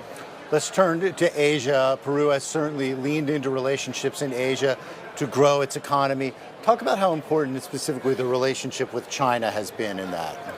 It's been critical, and I think if you look when actually Peru joined the APEC in 1998, our main trading partner was the U.S. And things have flipped. Today, our main export party is China, where we export 3 times more than we do to the U.S. So our trade with the U.S. is close to $7 billion, and it's over $20 billion with China. And it's not only commodities, but value-added products that are catering to our main source of trade and also of investment. Actually, today there is a very important day for Peru because a history-changing port will be inaugurated by the Chinese president. And this is a port that will mobilize trade, reduce logistic costs, and this will enhance further integration into the Asia-Pacific countries. The Shanghai megaport that you're speaking of, do you think that other APEC economies are looking at the experience Peru has had partnering with China on this port and seeing something there that they may try to follow in their own economies? I think if you look at Chile, for instance, our neighbor to the south, there's a lot of talk about them losing the capability of being a hub. And actually, if you look at the reduction in logistical costs, this can become a game changer. This is a port that will compete eventually with the ports that we see in Mexico and in California. And this will definitely enhance and boost our trading opportunities with China in particular. And this is something quite important given sort of the world that we're living into. I think there's more protectionist winds blowing. And I think if we are able to enhance our infrastructure, boost trade facilitation, and have this as a win-win scenario, as most APEC economies believe in, we can actually pursue higher inclusive growth that benefit Peruvians. Turning back to that digital transformation, what is the role of a Chinese company, a company like, say, Huawei, in that digital transformation here in Peru? In Peru, in terms of mobile access, we have plenty of access, over 90%. But you look at households, internet access is about half. And therefore, what we need to is both work in access and the bandwidth and the speed of digital inclusion. And I think we're a country that's very much open to all sorts of technologies. I think 5G is very important for us. And Peru has pursued very pragmatic policies. So given that we need to reduce the digital divide, that still is typical of a country with Peru's characteristics, a middle-income economy, I think welcoming all sorts of technology to reduce that gap is of crucial importance. As part of the discussions, we hope that we don't get, the Peruvian authorities don't get to choose between one or other. I think we're open to have access so that we can actually harness new technologies and that be a vehicle for inclusion and be a vehicle for higher growth. Lots of opportunities on display here at APEC, but challenges as well. Perhaps the biggest challenge being climate change. Do you think enough is being done in Peru and in the APEC economies to address those challenges? I think if you look at it in Peru overall, we have a very clean energy matrix. About 60% is renewable, and that's a good starting point. But I think in the way that we include more SMEs and that meet standards and that we boost energy, I think that should definitely help us have more inclusive performance and growth looking forward. Very good. Thank you very much, Luis Miguel Castillo. Thank you for joining us. We'll send it back to you in Beijing. Thank you very much, our correspondent Jim Spellman, covering the ongoing APEC CEO Summit in Lima, Peru. And with that, we wrap up our special coverage on President Xi Jinping's arrival in Lima and his upcoming state visit to the country, and also his later attendance to the APEC Leaders informal meeting in Lima. And CGTN will keep you closely updated on all those big events in Peru. Do stay tuned with us. I'm Li Dongning in Beijing. I'm Pan Zheng. Stay tuned on CGTN. And bye for now.